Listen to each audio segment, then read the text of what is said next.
contra Cruz Azul y Toluca.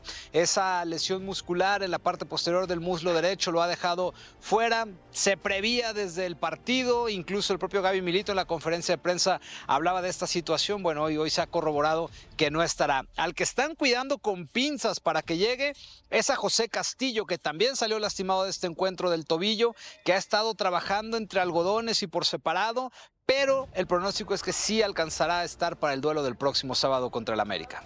Jesús, el saludo, justamente te iba a preguntar por Castillo, porque lo que se dice de Guadalajara es que no ha regresado a entrenar a la par de sus compañeros. Preguntarte entonces cuál sería la alineación que podría presentar Milito. Sabemos que Tapias vino por Castillo, está la posibilidad, por supuesto, de Campillo, que ha jugado la posición de líbero que tiene Romo. ¿Qué 11 podríamos ver? Y si Johnny Pérez ya podría debutar en el Clásico Nacional, viene de hacer pretemporada con Nashville, incluso tuvieron un partido amistoso, trae ritmo, pero no sé si Milito lo quiera ya probar con minutos ante el América. ¿Qué tal, Julia? Saludos, muy buena tarde. Sí, en realidad son estas dos, digamos, la ausencia de Romo y la duda de José Castillo, que bien mencionas, no está todavía al parejo, está entre algodones. Si no está Castillo es Miki Tapias y si no está Luis Romo es Diego Campillo. El resto es lo mismo, con el Tal, Aguirre, el Cotorro, Richie Ledesma, Gobea, Gutiérrez, Alvarado, Álvarez y la Hormiga González. Con respecto a Jonathan Pérez, apenas el día de hoy se integró. El cuerpo técnico lo estará evaluando en estos días porque evidentemente está en un ritmo por debajo de sus compañeros. Él todavía se encontraba en la fase de pretemporada, mientras que el resto del grupo ya tiene un mes de competencia. Entonces será evaluado. Milito va a tomar la determinación. Por ahora ese es el estatus, ¿no? En evaluación durante los próximos días. Y Jesús, dos preguntas que tienen relación. La primera es, el Guadalajara, ¿dónde va a jugar cuando ya el estadio Akron se ha entregado a las autoridades de FIFA y ya no pueda terminar el torneo en su propio estadio? Porque entiendo que el Estadio Jalisco estaba haciendo, si levantaban el pasto, era posible que el Estadio Jalisco fuera sede de entrenamiento de algún equipo, no sede de partidos, no, sede de entrenamientos. Pero creo que también Clubes Unidos no se puso de acuerdo para lo del pasto y quitarlo y ponerlo y quién paga y no se pusieron de acuerdo. Y no sé si ya sepas o ya está confirmado que el Estadio Jalisco no va a ser sede de entrenamientos en el Mundial y ahí puede jugar Chivas ya tranquilamente en la liguilla. ¿Qué tal, Héctor? Buena tarde. Te lo confirmo, el Estadio Jalisco no va a tener participación en el Mundial. Nada. De hecho, están buscando una sede de entrenamientos donde hay alguna sociedad entre exfutbolistas que viven aquí en la ciudad, ex árbitros también, tienen unas canchas por la salida hacia Puerto Vallarta y ahí es donde pretenden convertirla en sede de entrenamiento, digamos, del entrenamiento del día previo. Eso es para lo que se está postulando el Estadio Jalisco, que viene una selección que hizo base en otra ciudad y que pudiera llegar a entrenar ahí. El Jalisco no va a ser. Y el tema de los partidos, evidentemente el Estadio Jalisco se convierte en una alternativa, pero Chivas todavía está ahí explorando la posibilidad de ver si le dan oportunidad de mantenerse en su inmueble. Ya no depende de ellos, depende directamente de la FIFA y del comité organizador, pero están viendo esa alternativa con el pretexto de que el partido les puede servir como preparación para todos los temas logísticos que vendrán en la Copa del Mundo. Qué lástima que el Jalisco no tendrá nada que ver porque en ese estadio histórico el Rey Pelé intenta un gol de media cancha formidable, que el balón salió un poco desviado contra los checos. Contra Uruguay. No, el gol de medio campo contra Uruguay fue el engaño a Mazurkiewicz. Que saca Mazurkiewicz, pero luego la tira para afuera. El otro fue contra Rumania. Correcto, lo cruza demasiado. El medio campo fue contra Rumania. Y en ese estadio en 86, Julia no había nacido, Josimar, del equipo brasileño, ¿te acuerdas, querido? Sí, claro. Hace un gol extraordinario. Al ángulo. Y ahí estuvo el partido de Brasil contra Francia. Brasil-Francia también. Correcto. Gracias, Jesús, por la información. Encontrar boletos, bueno, entre comillas, ¿no? Sí, también. Sí. Saludos, buena tarde. Igualmente, Jesús, que te vaya muy bien. Pues bueno, ¿no? Hablando un poquito sobre lo que será el partido. Qué pérdida tan importante para Milito la de Romo. Sí, en el último minuto se lesionó en Mazatlán. Porque es un jugador, más allá de que es el capitán, el de experiencia, es un jugador que iniciando en el juego ofensivo... Sí, tiene una impecable salida. Tiene una muy buena salida, limpia, pero aparte tiene también esa facilidad de trazos largos que le ha funcionado muy bien a Chiva para ocupar las espaldas de los defensores, la velocidad de sus compañeros al frente, ese trazo que estás aquí, no ves en corto, ¡pum!, sabes que está el otro al espacio.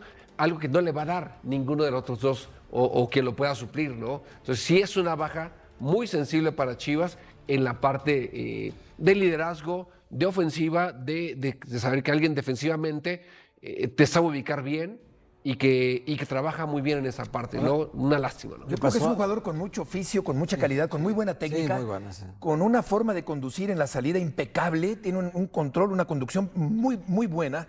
Y qué lástima. Y buena llegada también, Buena ¿no? llegada Porque en también, algunas ocasiones claro. se desprende Un también. apunte rapidísimo.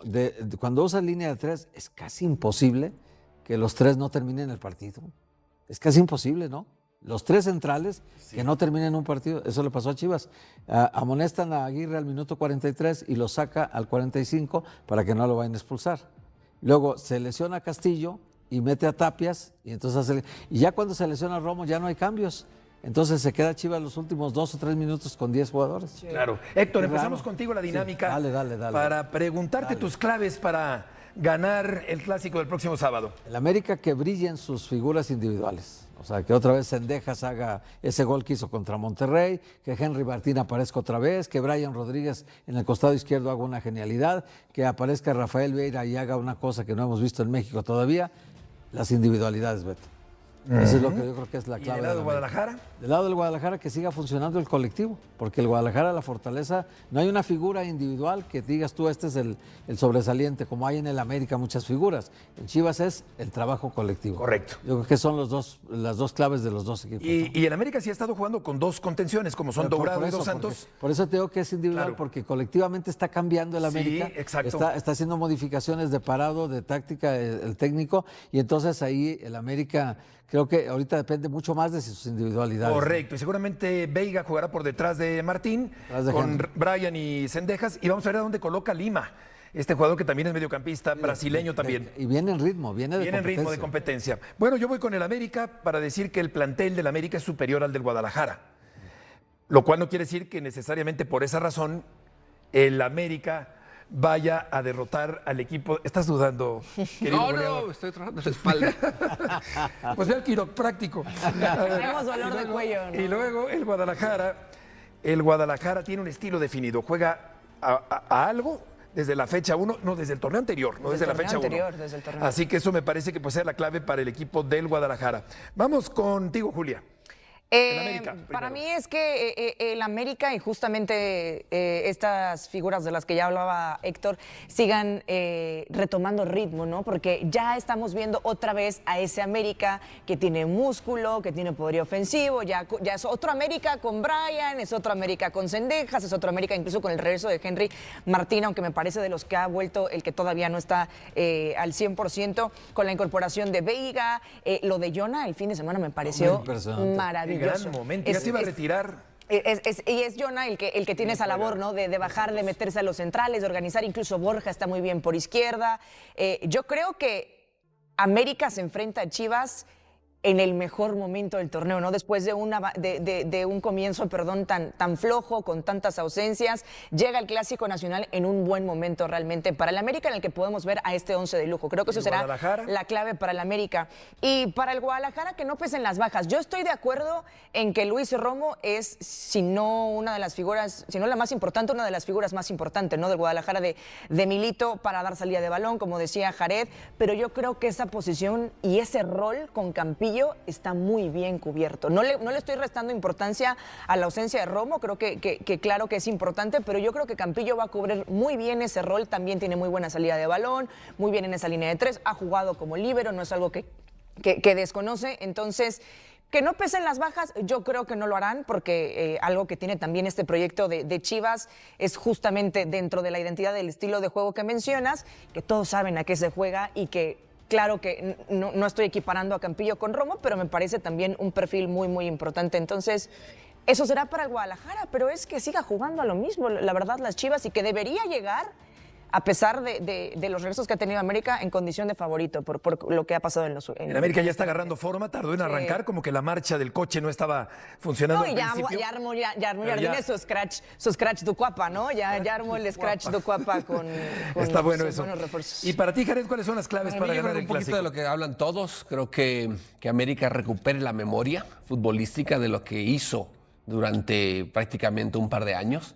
en los cuales llegó a 4 finales. El cerebro es un músculo, entonces va a recuperar Entonces la memoria. es bueno que recupere otra vez, a ver, que Jardín saque un videíto ahí donde miren, esto hacíamos, de esto son capaces, esto es lo que tenemos que volver a retomar. Bien lo dice Karen, es importante lo que hace Jonathan. Eso que está haciendo Jonathan, bueno, otra vez vuelve, ¿no? Vuelve a Un hacerlo. poquito a mostrarse y a contagiarse todo, ¿no? Que le regrese a la memoria de que lo pueden hacer bien, ¿no? Claro, qué jugador tan solvente, tan técnico, tan seguro, tan experimentado. Jonathan Dos Y juega Santos. fácil. Juega fácil la Y pelota. siempre es una De opción de acuerdo, pase. de acuerdo. No es un hombre que vaya al frente con una creatividad asombrosa, pero es un hombre que hace su labor impecablemente. ¿Para qué lo para Claro, qué lo no lo metiste? necesitas para eso, claro. Porque para eso está Veiga, ¿no? Por ejemplo, o estaba Valdés en su momento. Y del Guadalajara, Para mí creo que lo de Chivas es importante el dinamismo. Creo que es una clave que durante los 90 minutos los cambios que hace Milito, el equipo sigue siendo igual, sigue manteniendo la misma línea, la misma intensidad. Y cuando a un equipo le juegas con una intensidad los 90 minutos, Terminas con así, lo sabes. Algo que los suplentes de América no te dan, ¿eh? Los suplentes no de te dan. América sí baja el nivel Y bastante. que también es cierto que la velocidad a la defensiva de América, sobre todo en el medio, le haces mucho daño. Oye, gran dinámica, Jared, pero ¿no te parece que bajó un poquito de nivel contra Mazatlán? Bueno, es que también el calor en Mazatlán, la humedad se va también No, disminuyendo, eso es importante, ¿no? Y obviamente el trabajo en equipo que están haciendo y el dinamismo. Y eso sí, a las Chivas les cuesta no recibir gol. Perdón, Claro, perdón, claro, Héctor. sí, Y no. nada más quería mencionar. El rebaño sagrado está viviendo un momento histórico que tiene a toda la afición con los pelos de punta. Porque mientras Chivas arrasa en la cancha con 5 victorias consecutivas y un juego que tiene a medio país rendido a sus pies, resulta que detrás de bambalinas se está moviendo un circo de proporciones épicas que nadie esperaba ver en Guadalajara después de tantos años de quejas. Reclamos y sombrerazos contra Mauri Vergara por su supuesta tacañería a la hora de abrir la cartera. Y es que la realidad está superando cualquier ficción, porque el presidente rojiblanco acaba de romper todos los récords de inversión en la historia reciente del club, desembolsando cantidades estratosféricas que tienen a los analistas con la boca abierta, tratando de entender qué diablos pasó para que el mismo señor que durante años fue crucificado por no gastar, ahora esté tirando billetes como si no hubiera mañana, fichando jugadores a diestra y siniestra, con una estrategia tan inteligente que hasta los más escépticos están empezando a reconocer que algo cambió radicalmente en Verde Valle. Pero eso no es todo, porque justo cuando parecía que las cosas no podían ponerse más intensas de cara al clásico nacional más picante del semestre, aparecen las lesiones en el peor momento posible, con Luis Romo prácticamente descartado y José Castillo en el alambre. Mientras la directiva juega al póker con el América, al negarse olímpicamente a revelar los partes médicos para no darle ventajas tácticas al rival, y por si fuera poco, Amaury Vergara está metido en negociaciones con la mismísima FIFA para tratar de conseguir un permiso especial que le permita al rebaño terminar el torneo en el estadio Akron, aunque el Mundial esté tocando la puerta. Porque la idea de mudarse al Jalisco para la liguilla no le hace ni tantita gracia a nadie en Guadalajara. Deja tu like y tu comentario sobre todos estos temas. Vamos a comenzar hablando primero sobre la bomba informativa que acaba de reventar y que tiene a toda la afición chivaerma con sentimientos encontrados. Porque resulta que Amaury Vergara, ese presidente al que durante años le gritaron de todo por no invertir en fichajes, acaba de demostrar con números fríos y contundentes que en los últimos 2 mercados de transferencias se gastó la friolera de más de $30 millones en refuerzos, una cifra absolutamente descomunal para los estándares del fútbol mexicano y que pone en evidencia que algo cambió radicalmente en la mentalidad de la directiva rojiblanca. Desde que los españoles se fueron y dejaron las decisiones deportivas en manos de Javier Mier como director deportivo y Alejandro Manso como su mano derecha. Según reveló César Huerta de AC México, después de hacer un análisis exhaustivo de los movimientos financieros del club, el torneo pasado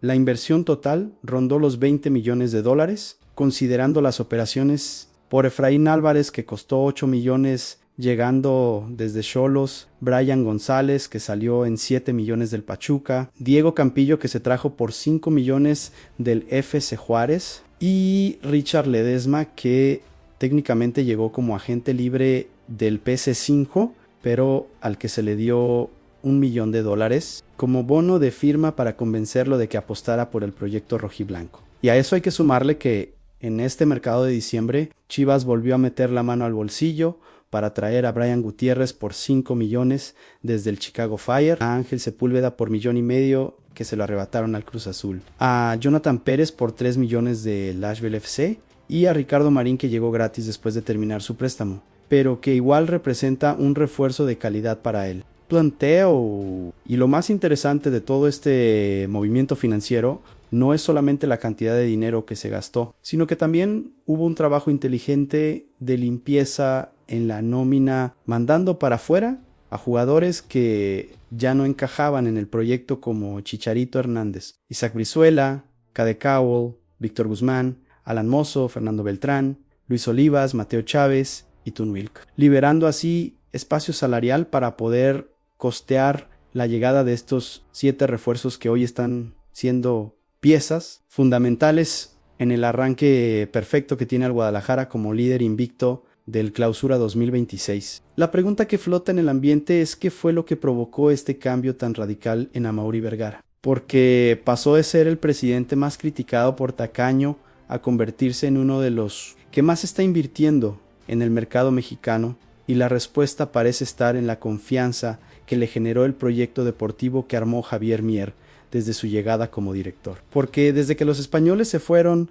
y dejaron de meter mano en las decisiones futbolísticas, el presidente rojiblanco sintió que finalmente tenía un plan coherente en el que valía la pena apostar fuerte con la chequera. Yo creo que esta inversión millonaria llegó en el momento perfecto y que Amaury finalmente entendió que en el fútbol moderno o inviertes para competir o te quedas atrás viendo cómo otros equipos se llevan los títulos, porque no puedes pretender ganar campeonatos con jugadores baratos o apostando únicamente a las fuerzas básicas cuando todos tus rivales están fichando refuerzos de jerarquía que marcan diferencias en los partidos importantes. Ahora vamos a meternos de lleno en la estrategia que está detrás de varios de estos fichajes millonarios, porque resulta que Chivas encontró una mina de oro en un lugar bastante peculiar, y ese lugar es nada más y nada menos que la Galaxy de Major League Soccer, un equipo que sin querer se ha convertido en una especie de cantera indirecta del rebaño, sagrado gracias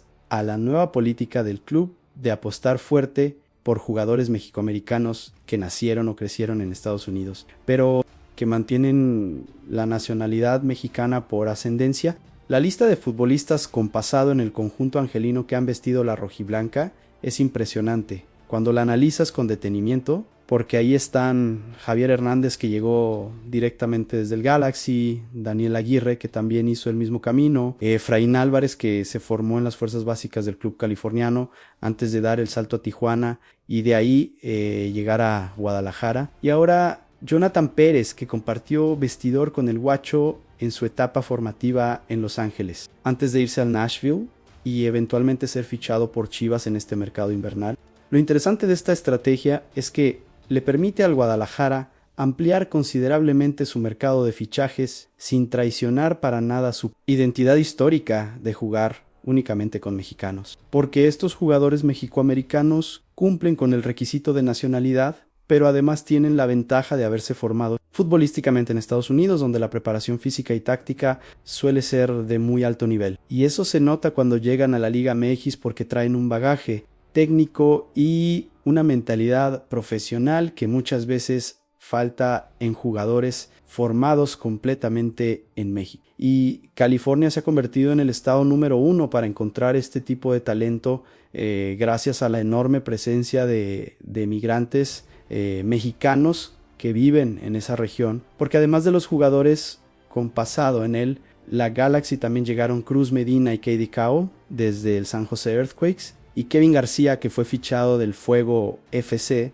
de Fresno, confirmando que toda esa zona del oeste de Estados Unidos es un territorio fértil para el proyecto rojiblanco. La pregunta inevitable es si Chivas seguirá apostando por esta estrategia en el futuro, y todo indica que sí, porque los resultados han sido muy positivos hasta ahora y porque además les permite escaparse un poco de las garras de los equipos mexicanos, que conocen perfectamente la limitación del Guadalajara de solo poder fichar nacionales y que por eso inflan los precios hasta niveles ridículos cada vez que saben que el rebaño está interesado en alguno de sus jugadores. Pensando bien, esta estrategia de los mexicoamericanos es probablemente una de las mejores decisiones que ha tomado la directiva rojiblanca en años, porque no solo les da acceso a un mercado mucho más amplio, sino que además está trayendo jugadores de calidad comprobada que están rindiendo al nivel esperado y que encima llegan con un hambre especial de triunfar en México, porque para muchos de ellos representa conectarse con sus raíces. Ya que hablamos sobre los refuerzos y la estrategia de fichajes, ahora toca meternos en el tema más candente de la semana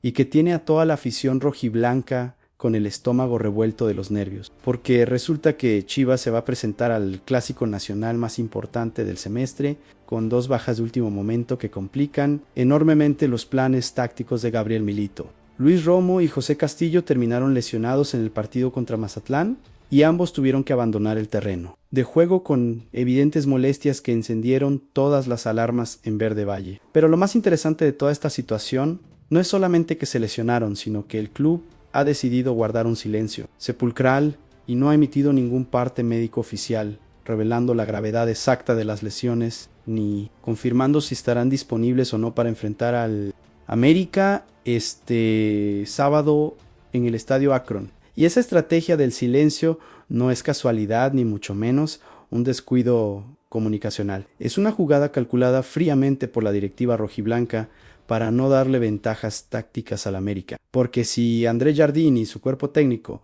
no saben con certeza si Romo y Castillo van a jugar o no, entonces no pueden preparar un plan específico para contrarrestar las fortalezas del once titular de Chivas, y eso les complica bastante la preparación del partido. El propio Gabriel Milito ya había dado algunas pistas en conferencia de prensa cuando habló sobre la lesión de Luis Romo y confesó que parecía grave, con altas probabilidades de tratarse de un desgarre muscular que lo dejaría fuera de acción por lo menos un mes completo, lo que significa que el capitán rojiblanco y eje fundamental del equipo tanto en defensa como en ataque prácticamente está descartado para el clásico, y eso representa un golpe durísimo para las aspiraciones del Guadalajara. En contraste, el técnico argentino intentó transmitir más calma con respecto a José Castillo cuando declaró que su torcedura de tobillo al parecer no es grave y que todavía existe la posibilidad de que pueda estar disponible como titular ante las Águilas, aunque eso dependerá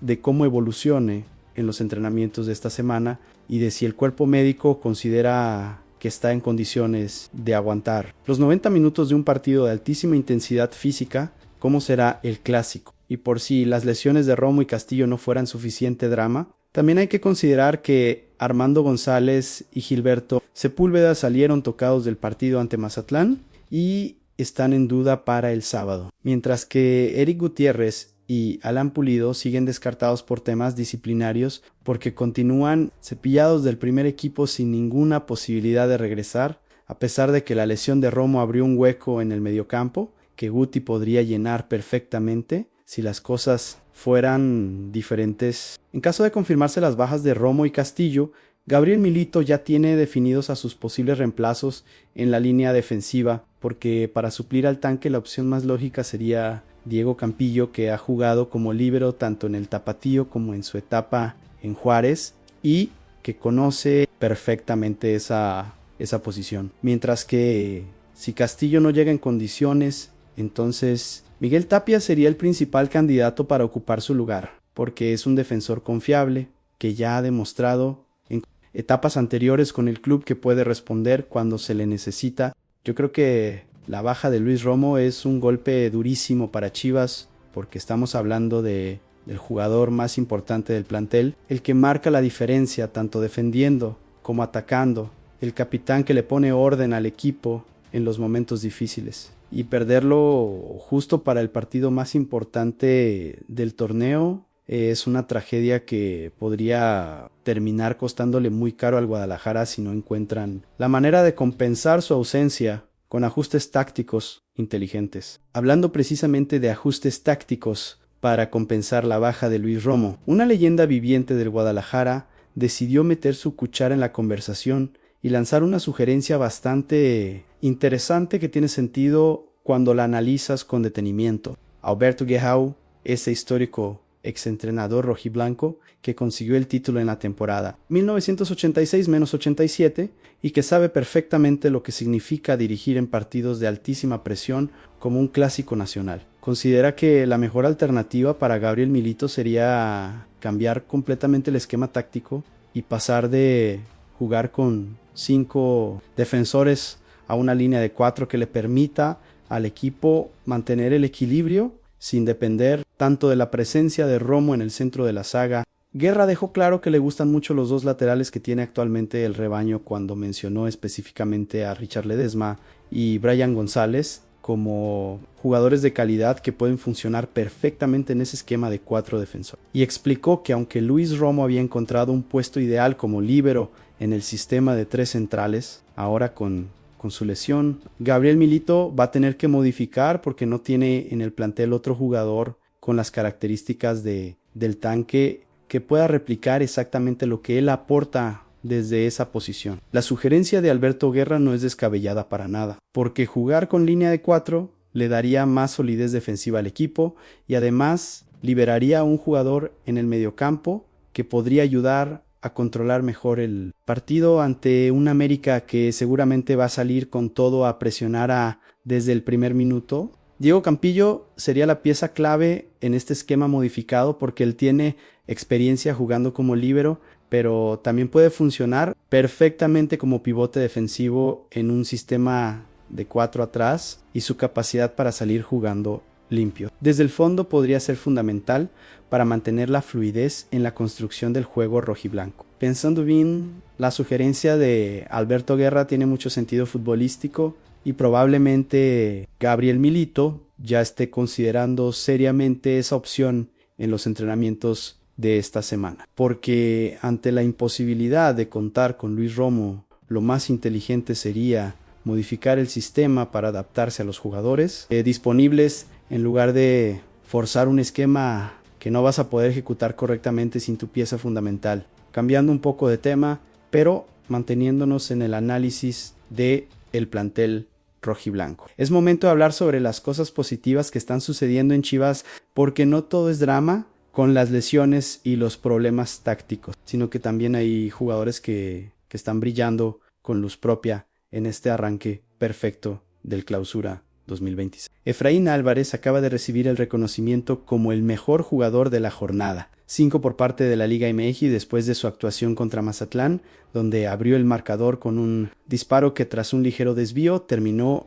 en el fondo de la red. Y su gol fue clave para que el rebaño sagrado consiguiera el triunfo en su último partido, disputado en el Encanto, consolidando el buen momento colectivo del equipo. Pero no solo la Liga MX destacó el desempeño del atacante, sino que también plataformas especializadas como SofaScore lo eligieron como el mejor jugador del partido y lo incluyeron en el 11 ideal de la semana. Y cuando revisas las estadísticas completas del torneo, te das cuenta de que el Guacho no es solamente el mejor de Chivas en ese partido puntual, sino que es el jugador mejor, calificado de todo el plantel en lo que va del Clausura 2026, con una puntuación de 7, 60 sobre 10, superando a Daniel Aguigi, que registra 7.44, y a Roberto Alvarado, que ocupa el tercer puesto, con 7.24.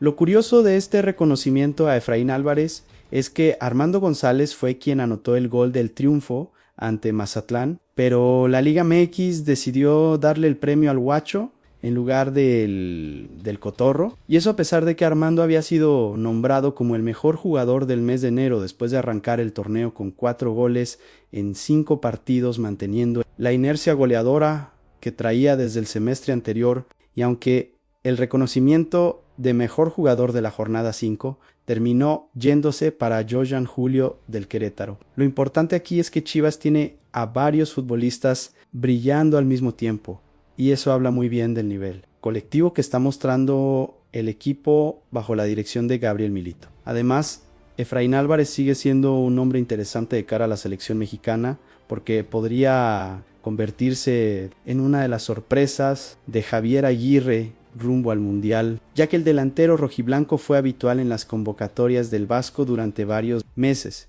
y si mantiene este nivel, es muy probable que vuelva a ganarse un lugar en la lista definitiva. Yo creo que Efraín Álvarez está viviendo su mejor momento desde que llegó a Chivas y que finalmente está demostrando todo ese talento que siempre tuvo, pero que por diferentes razones no había podido explotar de manera consistente. Y ahora con la confianza de Gabriel Milito y con minutos regulares en el 11 titular está mostrando que puede ser un jugador determinante para las aspiraciones del Guadalajara en este torneo.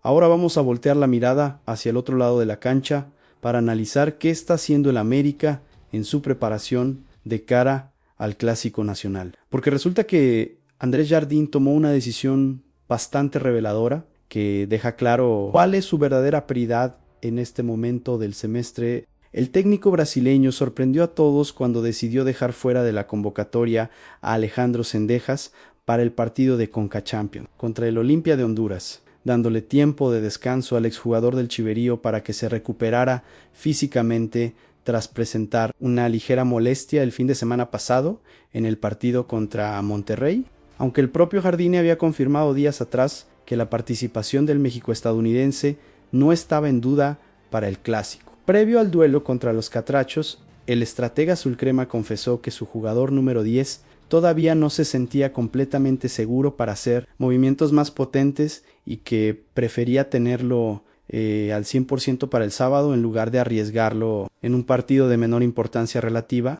Lo que esta decisión revela es que en el América están perfectamente conscientes de que Chivas es el mejor equipo del torneo en este momento y que necesitarán de todo su arsenal para poder competirle de tú a tú a la escuadra rojiblanca. Por eso Jardín está priorizando la recuperación física de sus jugadores clave, aunque eso signifique complicarse un poco más en la Conca Champions. De hecho, como el duelo de ida contra Olimpia no resultó tan sencillo como esperaban, el técnico brasileño decidió meter a casi todo su equipo titular para la vuelta en el estadio de la Ciudad de los Deportes, empleando a Luis Malagón, Israel Reyes, Sebastián Cáceres, Kevin Álvarez, Cristian Bojayau, Jonathan dos Santos, Brian Rodríguez, Rodrigo Durado y Eric Sánchez, dejando fuera solamente al ya mencionado Alejandro Zendejas y manteniendo a Henry Martín en la banca para no sobrecargarlo. Esta estrategia de Jardín demuestra que el América llegará con toda la artillería disponible para el clásico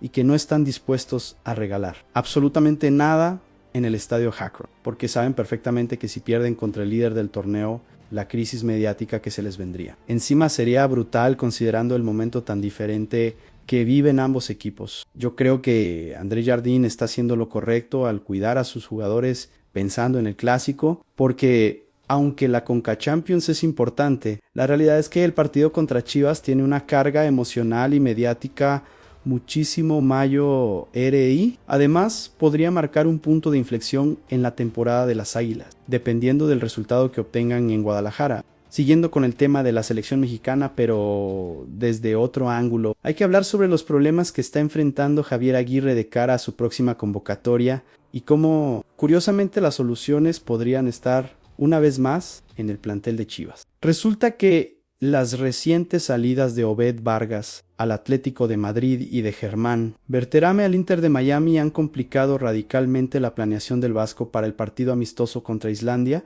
que se disputará el 25 de febrero en Querétaro, porque al estar jugando fuera de México el entrenador del tricolor no podrá contar con ellos para ese compromiso que no es fecha FIFA y que por lo tanto no obliga a los clubes europeos y de la MLS a liberar jugadores. David Medrano de Televisión Azteca reveló que Javier Aguirre tenía contemplado llamar a Vargas y Berterame, tal como lo hizo para los dos partidos anteriores contra Panamá y Bolivia, pero ahora tendrá que borrarlos de su lista y buscar opciones dentro del medio mexicano para suplirlo. El tema más complicado es el centro delantero, porque además de la Hormiga González, que es fijo en la convocatoria, el vasco necesita otro 9 de referencia, y las opciones no son muchas cuando analizas el panorama de la liga. México Henry Martín está lejísimos de un nivel importante después de su lesión y sus flojas actuaciones. Memo Martínez del Toluca apenas está empezando a jugar con regularidad y todavía le falta mucho para consolidarse, y Ángel Sepúlveda de Chivas no está jugando como titular porque es el suplente de la Hormiga en el Guadalajara. Sin embargo, la solución más lógica apunta precisamente hacia el cuate Sepúlveda, porque a pesar de no ser titular con el rebaño, tiene experiencia. Buen momento y conoce perfectamente el sistema del Vasco después de haber sido convocado en las fechas anteriores. Lo interesante de toda esta situación es que en la última convocatoria del tricolor para los partidos contra Panamá y Bolivia, Javier Aguirre mandó a llamar a 8 elementos del Guadalajara, incluyendo a Raúl Rangel, Brian González Hishi, Ledesma, Luis Romo, Brian Gutiérrez, Roberto Alvarado, Armando González y el propio Ángel Sepúlveda, lo que deja claro que Chivas se ha convertido en la base fundamental de la selección mexicana en este momento y que el Vasco confía plenamente en el trabajo que está haciendo Gabriel Milito en Verde Valle, Pensando Bien. Esto es un síntoma muy positivo para el fútbol mexicano porque significa que finalmente hay un equipo en la Liga MX que está produciendo jugadores de calidad en cantidad suficiente como para nutrir a la selección nacional. Y eso habla muy bien del proyecto deportivo que se está construyendo en Guadalajara con una mezcla inteligente de canteranos y refuerzos mexicoamericanos que están elevando el nivel competitivo del plantel. Para cerrar este recorrido por todos los temas calientes que rodean a Chivas en este momento, tenemos que hablar sobre una petición bastante peculiar que Amaury Vergara estaría haciendo directamente a la FIFA y que tiene que ver con un problema logístico que se avecina en el cierre del Clausura 2026. Resulta que el Estadio Akron será una de las sedes del Mundial 2026 y por lo tanto el Guadalajara tiene que entregar las instalaciones del recinto a la FIFA y al comité organizador en los primeros días de mayo para que realicen todas las adecuaciones necesarias de cara a la Copa del Mundo. Lo que significa que si Chivas clasifica a la liguilla, como todo indica que sucederá, tendría que disputar esos partidos decisivos del torneo en otra plaza porque su estadio ya no estará disponible. La alternativa más lógica sería mudarse al Estadio Jalisco, considerando que el rebaño es socio mayoritario en Clubes Unidos de Jalisco, que es la empresa que administra ese inmueble histórico, pero según reveló Jesús Bernal de ESPN, la directiva rojiblanca encabezada por Amaury, Vergara está explorando la posibilidad de pedir un permiso especial a la FIFA para que les permitan terminar completamente el Clausura 2026 en el Estadio Akron, incluyendo la liguilla, usando como pretexto que eso les serviría como preparación para todos los temas logísticos que vendrán durante la Copa del Mundo. Aunque la decisión final no depende del Guadalajara, sino de la FIFA y del comité organizador, el solo hecho de que estén explorando esa alternativa deja claro que en Verde Valle no quieren regalar absolutamente nada en este semestre porque están convencidos de que tienen al equipo para ser campeones y saben que jugar la liguilla en el Azteca les daría una ventaja enorme considerando el nivel que está mostrando el plantel y la conexión emocional que tienen con su afición en ese recinto. Lo complicado de toda esta situación es que la FIFA suele ser bastante inflexible con los plazos de entrega de los estadios mundialistas porque necesitan tiempo suficiente para hacer todas las modificaciones que exige el protocolo de la Copa del Mundo. Así que las probabilidades de que acepten la petición de Chivas son más bien bajas, aunque no imposibles. Si logran presentar argumentos convincentes, yo creo que esta petición de Amaury Vergara es una jugada inteligente porque no pierdes nada con intentarlo y si por alguna razón la FIFA acepta, sería un golpe de suerte enorme para las aspiraciones del Guadalajara, pero la realidad es que lo más probable es que terminen mudándose al Jalisco para la liguilla y ahí tendrán que demostrar que pueden ser campeones jugando en cualquier cancha sin importar si es su casa habitual o no.